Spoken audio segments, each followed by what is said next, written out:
PM किसान योजना निधि के तहत दो हजार रुपये का यानी कि साल के 6,000 रुपये जो किसानों को लाभ मिलता है। अगर आपको नहीं मिल पा रहा है तो सरकार की ओर से अभी फिर से ऑनलाइन रजिस्ट्रेशन चालू कर दिया गया है। तो कैसे इसे ऑनलाइन करना है, पूरा प्रोसेस मैं लाइव दिखाने वाला हूँ। मेरे पहले 5 व्यूवर्स जो मुझे व्हाट्सएप करेंगे, मैं उनका फ्री में ऑनलाइन रजिस्ट्रेशन कर दूंगा। अगर इस चैनल में आप नए हैं तो चैनल को सब्सक्राइब करें ताकि इस प्रकार के इन्फॉर्मेटिव वीडियोस मैं आप तक पहुंचाता रहूं। सबसे पहले तो अपना जो ब्राउजर है ओपन करना है। यहाँ पर आप सभी को सर्च करना है पीएम किसान। आप सभी के सामने pmkisan.gov.in ऑफिशियल वेबसाइट आ जाएगी। वैसे मैंने वेबसाइट का लिंक डिस्क्रिप्शन बॉक्स और पिन कमेंट पे दे रखा है, जहाँ से भी डायरेक्टली आप इस वेबसाइट पर आ सकते हैं। अब यहाँ पर आप पीएम किसान की होम पेज पर रजिस्ट्रेशन करने के लिए पेज में नीचे की तरफ आना है। फार्मर कॉर्नर का ऑप्शन दिखेगा, जहां पर आपको सेकंड ऑप्शन में मिल जाता है न्यू फार्मर रजिस्ट्रेशन का। तो हम इसी ऑप्शन पे क्लिक करेंगे और तो यहाँ पर हम सबसे पहले तो लोकेशन सेलेक्ट करेंगे। रूरल यानी कि ग्रामीण क्षेत्र से,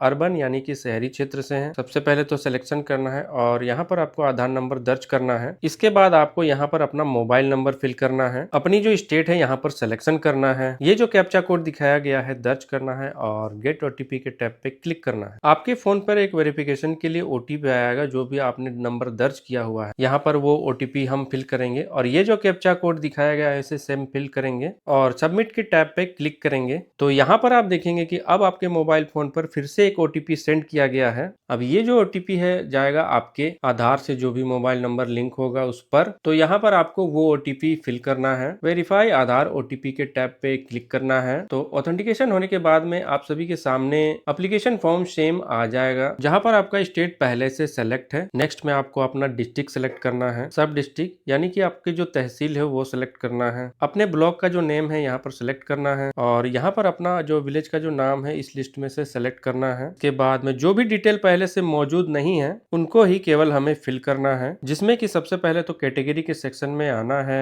ST SC OBC जिस भी कैटेगरी से आप हैं उसे सेलेक्ट करना है और फार्मर टाइप के सेक्शन में आना है। स्मॉल वाला जो ऑप्शन है 1 आवर 2 हेक्टेयर वाला, इसे ही सेलेक्ट करना है। अगर आपकी जमीन जो है इससे ज्यादा है तो आपको पीएम किसान सम्मान निधि योजना का जो लाभ है नहीं मिलेगा। इसके बाद में पेज में नीचे की तरफ आएंगे तो यहाँ पर लैंड रजिस्ट्रेशन आईडी का एक ऑप्शन मिलेगा। अब ये जो आईडी है इसमें बहुत सारे लोग कंफ्यूज होते हैं कि क्या हमें फिल करना है। ये जो लैंड रजिस्ट्रेशन आईडी होती है आपकी जो जमीन है उसके खाता संख्या, खसरा संख्या को यूज करके ऑनलाइन पोर्टल से निकाल सकते हैं, जिसमें कि आप सभी को सर्च करना है भूलेख, पेज देना है अपनी स्टेट का जो नेम है यहाँ पर टाइप करना है। तो अब हमारे सामने भूलेख की जो वेबसाइट है आ जाएगी, जिसमें कि रियल टाइम खतौनी वाले ऑप्शन पे क्लिक करेंगे। हो सकता है खतौनी के लिए बाकी राज्यों में कुछ अलग नाम से दर्ज हो। यहाँ सबमिट पे क्लिक करेंगे। जनपद चूज करना है और तहसील सेलेक्ट करना है। ग्राम का जो नेम है सेलेक्ट करने के लिए सबसे पहले तो गाँव का जो फर्स्ट नेम है, जो पहला अक्षर है यहाँ पर आपको यहाँ पर सेलेक्ट करना है। जैसे आप टाइप करेंगे फेच होकर के आ जाएगा। आपको अपने गाँव के नेम में क्लिक करना है। तो अब आप देखेंगे यहाँ से अपनी जो खतौनी है, खसरा नंबर, गाटा संख्या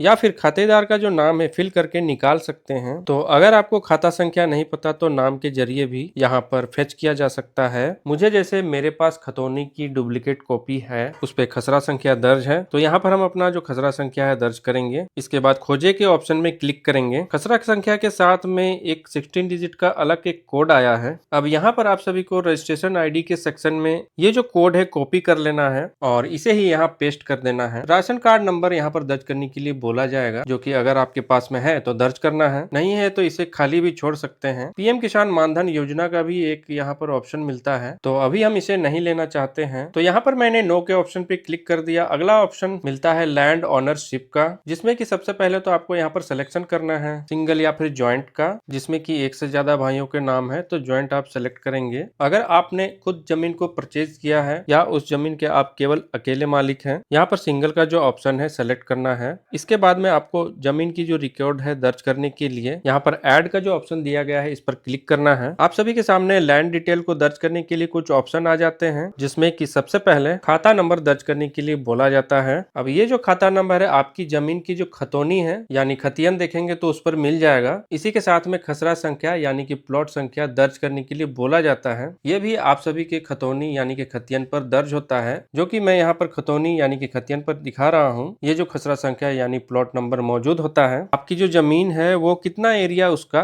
इन हेक्टेयर्स में आपको फिल करना है, ये भी आपको कुछ राज्यों के खतौनी यानी कि खतियन पर मिल जाते हैं। जितना भी है सेम यहाँ पर फिल कर देना है। लैंड ट्रांसफर के सेक्शन में आपको 2 डेट दिखाए गए हैं, जिसमें कि बिफोर आफ्टर। तो यहाँ पर जो जमीन है आपके नाम से कब आई है, ये जो डेट दिखाई है इससे पहले आई है या इस डेट के बाद आई है। आपके केस में जमीन जब भी आपके नाम में आई है तो आपको यहाँ पर सिलेक्शन कर लेना है। तो यहाँ पर जैसे कि मैंने आफ्टर वाला जो ऑप्शन है सेलेक्ट कर लिया है। इसके बाद में आप सभी से पूछा जाता है कि ये जो जमीन है आपके नाम से कैसे आई है, फादर की डेथ हुई है या फिर हस्बैंड की डेथ हुई है, विरासत में मिली है या लैंड को परचेज किया है। तो यहाँ पर कई सारे ऑप्शन दिए गए हैं, आपको अपने अकॉर्डिंग चूज कर लेना है। इसके बाद में जिस भी डेट से आप इस जमीन में खेती कर रहे हैं, यहाँ पर आप सभी को वो जो डेट है चूज कर लेना है। अब हो सकता है कुछ लोगों को लैंड वेस्टिंग डेट ना पता हो, आदेश में कोई डेट प्रिंटेड है तो वो फिल कर देना है। अगर प्रिंटेड नहीं है तो आप अपने अकॉर्डिंग जो भी डेट आपको याद आती है, संज्ञान है, उसके हिसाब से आपको दर्ज करना है। यहाँ पर आपको आधार नंबर दर्ज करने की जरूरत होती है। अगर इससे पहले कोई पीएम किसान सम्मान निधि योजना के अंदर किसान था जिसकी जमीन आपने परचेज की है, यहाँ पर उस किसान का आधार नंबर जो है दर्ज करने के लिए बोला जाता है, जो कि यहाँ पर पीएम किसान सम्मान निधि योजना के अंदर उसको अगर बेनिफिट मिल रहा है तो उसके बेनिफिट बंद किए जा सके, इसके लिए आपने जमीन को परचेज किया है या फिर आपके फैमिली मेंबर के डेथ के बाद में आपके नाम से आई है तो उनका जो आधार नंबर है दर्ज करना है। इसके बाद में आप सभी को ऐड के ऑप्शन में क्लिक करना है। तो इस तरीके से आप देखेंगे कि एक जमीन को जो रिकॉर्ड है हमने सक्सेसफुली दर्ज कर लिए हैं। अब यहाँ पर जो जमीन आपने ऐड किए हैं इसके अलावा भी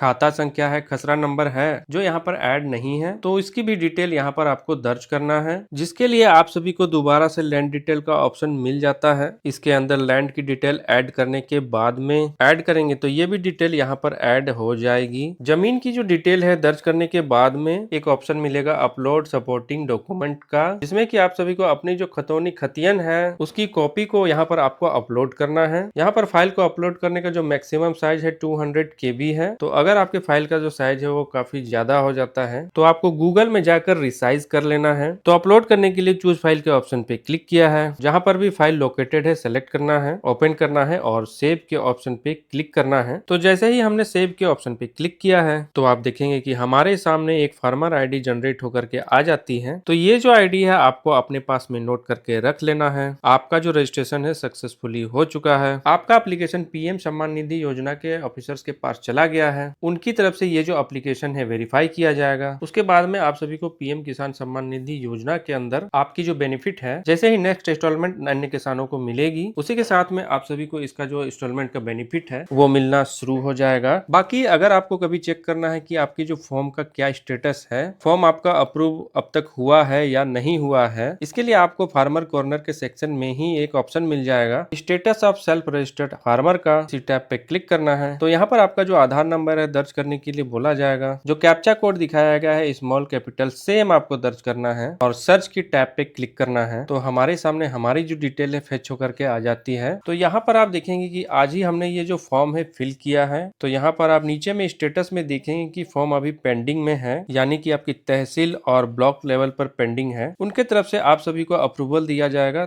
उसके बाद ही आपको बेनिफिट मिलना शुरू हो जाएंगे। तो इस तरीके से हम एक नए किसान का जो रजिस्ट्रेशन है वो खुद से ही कर सकते हैं। यहाँ जो आपका फॉर्म है अप्रूव होने के बाद में जितनी भी सरकार से अन्य किसानों को किस्तें मिलेंगी, इसी तरीके से नए जो किसान रजिस्ट्रेशन करेंगे उनको भी बेनिफिट मिलना शुरू हो जाएंगे। तो आज का वीडियो आपको कैसा लगा मुझे कमेंट करके जरूर बताइएगा। तो मिलते हैं हम नेक्स्ट वीडियो में, तब तक आप स्वस्थ रहें, सुरक्षित रहें।